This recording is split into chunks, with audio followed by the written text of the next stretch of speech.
রহমানির রহিম। আমি খুব একটা বেশি বক্তব্য দিব না। সারাদিন বৃষ্টি ছিল, এই মুহূর্তে বৃষ্টি নাই।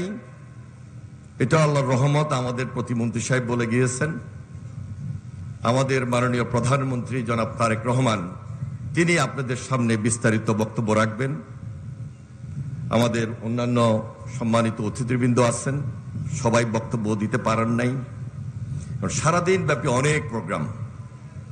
আমি আপনাদের সবাইকে আন্তরিকভাবে মোবারকবাদ জানাই এবং ধন্যবাদ জানাই। শুধু এটাই বলবো, দেখুন, আজ থেকে প্রায় 50 বছর আগে প্রেসিডেন্ট জিয়া রহমান সাহেব এখানে এসেছেন এই অজপাড়া গায়ে, এবং সে সময় বিদেশি মেহমানরা পর্যন্ত এসেছিলেন।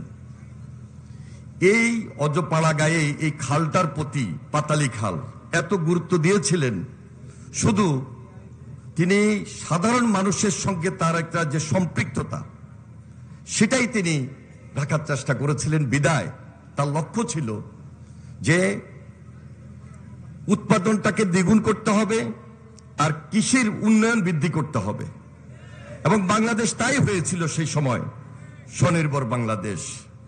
আজকে মাননীয় প্রধানমন্ত্রী জনাব তারেক রহমান তারই যোগ্য উত্তরসূরি। দেশনেত্রী বেগম খালেদা জিয়ার জ্যেষ্ঠ সন্তান, তিনি পিতা এবং মাতার পথকে অনুসরণ করছেন। আমার এবং আপনার দায়িত্ব হলো আগামী দিনগুলোতে তারেক রহমানের হাতকে শক্তিশালী করা। অনেক ষড়যন্ত্র হবে এবং আমাদের সবাইকে ঐক্যবদ্ধ হবে এই ষড়যন্ত্রকে মোকাবেলা করা। ইনশাআল্লাহ আপনারা ভালো থাকবেন।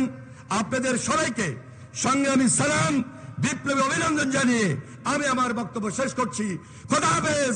বাংলাদেশ জিন্দাবাদ।